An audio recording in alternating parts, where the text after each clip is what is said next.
Pisces, welcome to your August 2019 relationship reading. It's Rena here.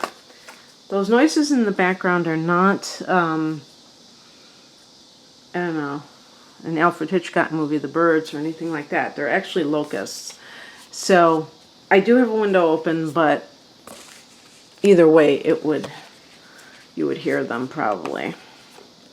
Hope you like them.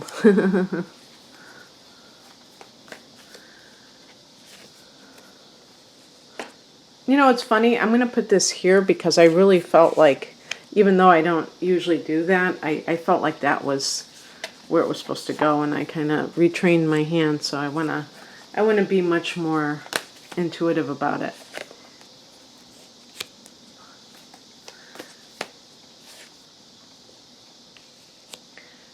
Speaking of which, the High Priestess doesn't get more intuitive than that, does it? This reading is intended for people who are in troubled relationships or are pining away from someone that they would like to get back together with. Not to say that that person is a good choice, but, you know, it's human nature, isn't it? This is the Wild Unknown Tarot deck. The heart of the matter is the Six of Wands, and this is a card I've been getting over and over again. If this was like a general reading, I would say, you know, take your bow. You're being recognized by others for your greatness. And so wands in general connect with our own personal creative output, and by extension, the confidence that comes from knowing oneself, you know, deeply, and the themes like that. And in personal relationships, I would say it's your innate sense of dignity, but also how it relates to others appreciating you. So in the realm of relationship, if you're with somebody where you're looking for that, and you don't have it, Pisces, it can reinforce the idea that you're not worthy of it. But it's a vicious circle, because a lot of times what will happen is that somebody will pick a partner who's incapable of giving them that very thing. And then they say, see, I told you, talking to themselves, that you were unworthy. I told you were unworthy. So there's the proof. And really, they just made a bad choice to begin with, and that it's really on them. Their whole way that they have been, you know, dealing with this. So if you feel that you really are like this, it's incumbent upon you, Pisces, to flip the script. Now, as I stated, this is supposed to be a reading primarily for people in relationships that are not working. Okay, I just did a reading for another sign where I got the feeling that they're going to fight for the relationship and they're going to try to make it work. In some cases, it's really weird, because most of the time when I do these readings, there's enough negative energy from some of the cards where I say, okay, this person's holding on to a bad relationship. And sometimes it's not like that. I mean, even in this case, it may not be like that at all. And actually, with the Six of Wands, this may be your own doing, where you can't really get comfortable in your relationship because you're afraid that the other shoe's going to drop. So sometimes when things are going too well, you may get the most nervous. Like if you were in a relationship and the person was going out every night, and so you might feel more comfortable and like relaxed because that's the norm for you. Now, how effed up is that? You know, I'm being cavalier, and I don't mean to be, and I'm certainly not being insulting to you. I'm saying that this is the way people think, especially if they have a past, even, you know, going back into childhood, of a dysfunctional situation, a chaotic situation, where good things happening feel scary. You know what I mean?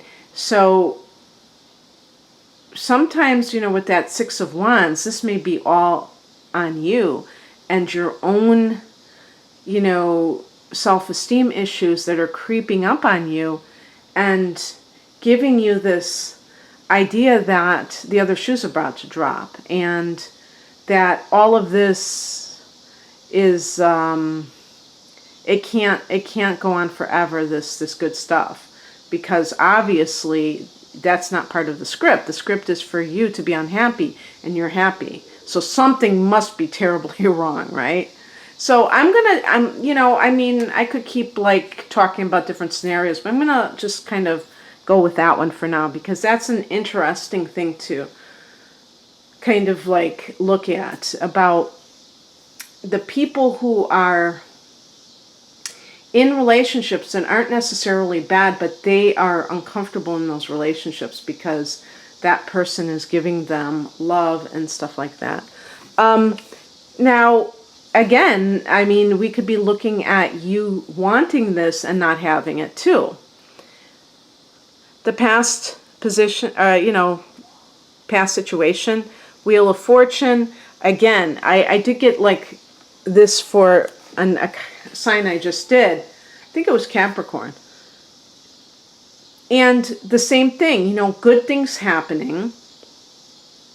So that means something bad must be right on the horizon. When really, with the Six of Wands, it's like, I accept the good coming my way. I'm not going to question it. That's the last thing I'm going to do. I'm going to believe that I'm deserving of it, because I am. Obviously, I'm deserving of this good fortune. And really meaning it, and really feeling like, hey, I'm here to accept my good. And, claim it as my birthright, really. The higher message is the Daughter of Swords or Page of Swords. Normally, I would say,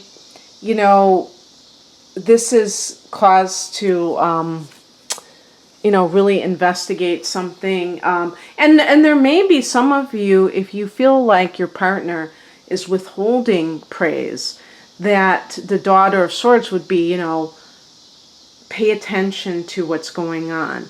This person could be having an affair and trying to make you feel like you're inadequate to justify them having an affair.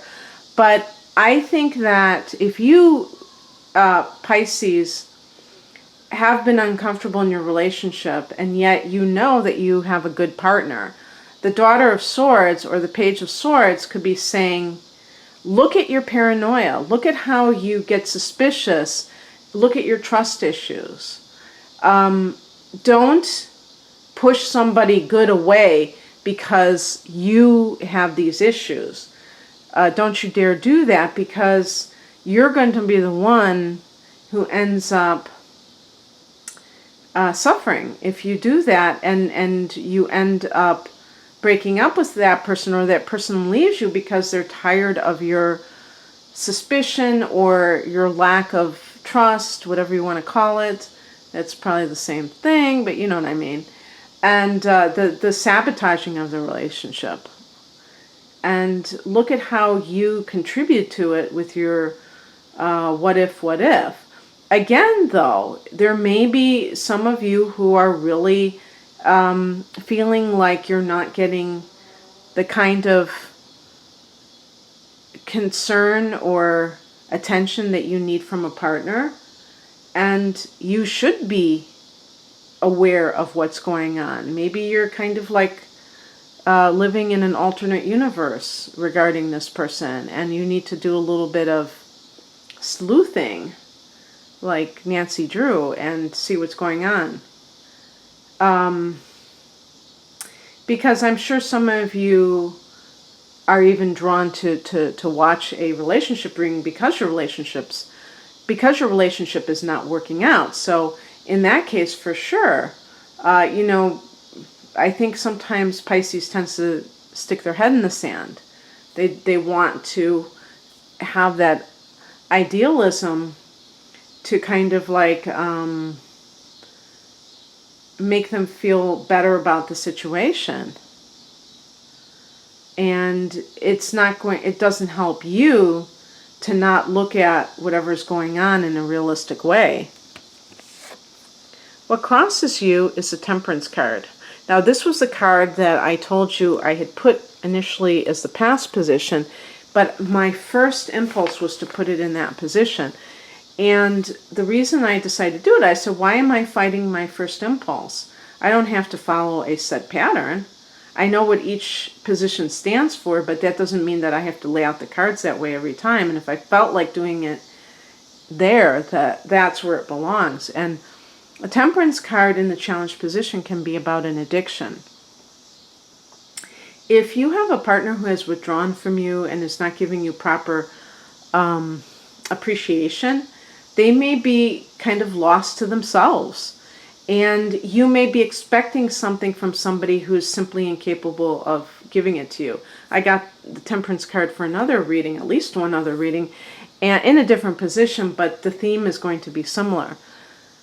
Addiction is something that is not discussed often enough in relationship readings or any other type of readings. I was reading something about how when people go to get therapy for depression, for instance, that a lot of times the therapist will not ask them if they are abusing alcohol or other substances, mind-altering substances. And that is just absolutely crazy. Pardon the pun. The therapist isn't doing that. I mean, that seems so clueless, I'm sorry to say. And I'm sure not all therapists are not doing this, but the point is that if you have an addiction, that could be causing the person's depression, but actually, it isn't. I don't think that the addiction causes depression. I think it's a symptom of depression. But my point is that you have to deal with addiction first, I believe, because a person who is under the influence, how can they be reasoned with? Their mind is being altered. And so whether it's spiritual instruction or whether it is psychological counseling, these kinds of things, it's very hard when somebody is intoxicated. So same with your relationships. You may be expecting sanity from somebody who is temporarily insane due to whatever they're taking. And I mean, I'm using the term insane loosely, but definitely out to lunch, And then the other thing too is that the Temperance card can also indicate somebody, maybe they have like a mood imbalance, and sometimes they feel positive, but it's like it's very extreme. They go from they go from one extreme to the other. And so when they are very positive, you get tricked into thinking it's going to last, and then they come crashing down. So also excessive materialism can lead to preoccupation with making money, so they might be working long hours and they're neglecting you. So all of these things are connected, because the bottom line is there's not enough balance in their life, and so they can't offer to you what they just don't have within themselves. And Pisces is a healer. You're always looking to help others alleviate their pain, which is so beautiful of you.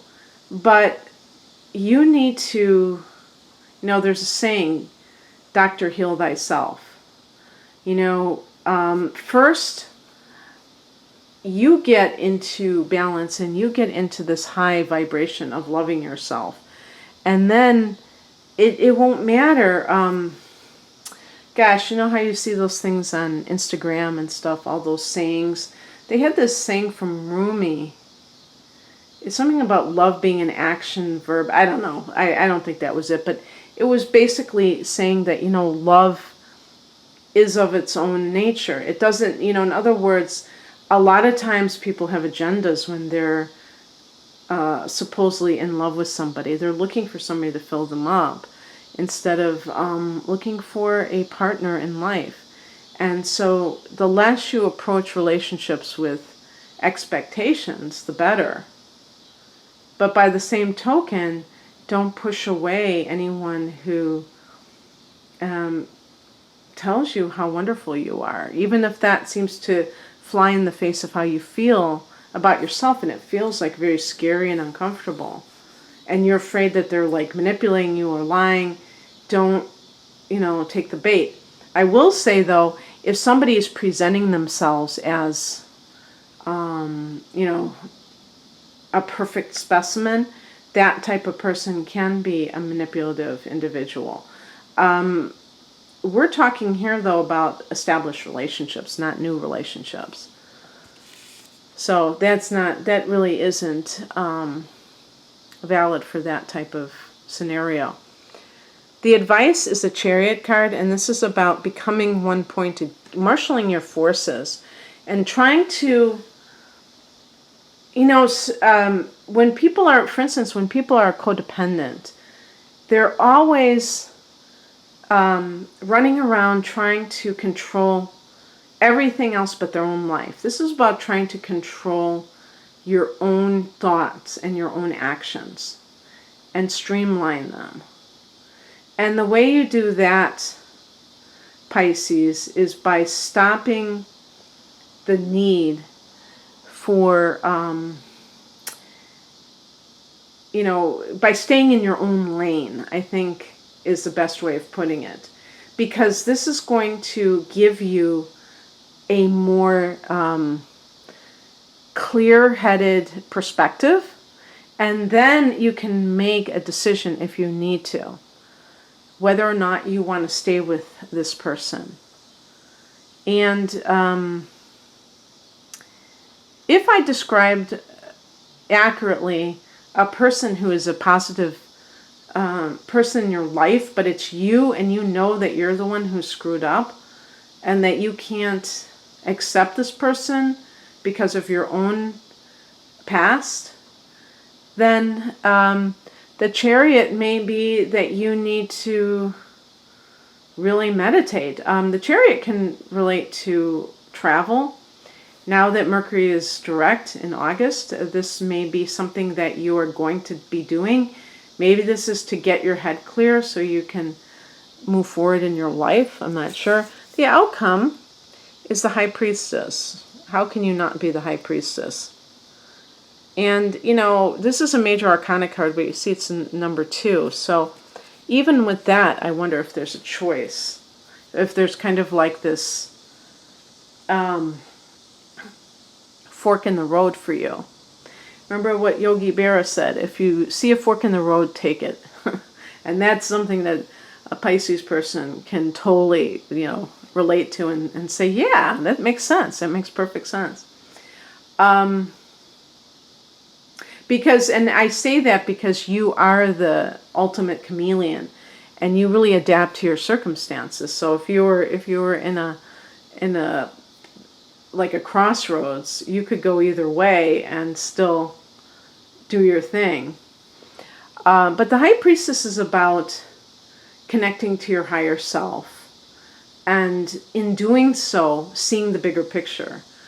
When we're kind of bogged down in 3D reality, it's easy to get caught up in the mundanity of it all, and not see that we really are spiritual beings having a human experience, but we're ultimately those spiritual beings.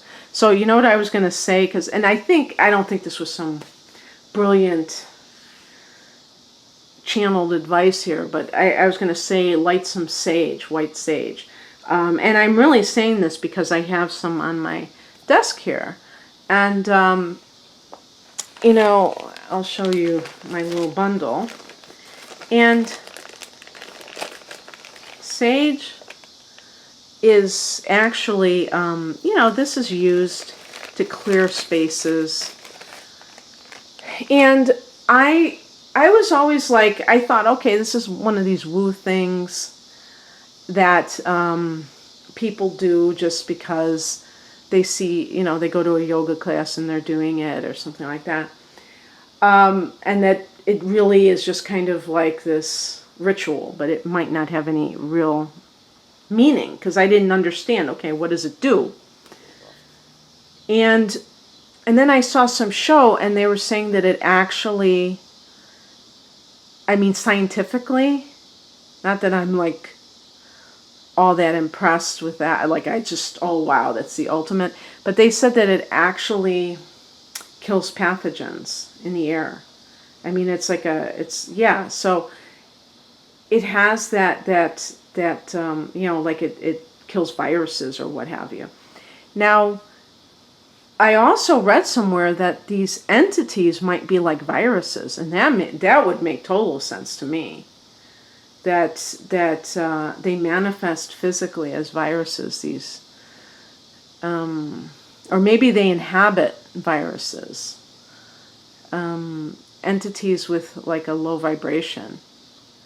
So that might be something that you want to do to purify your space, but I mean in general, to just like, maybe you need to totally do a reboot in August, Pisces.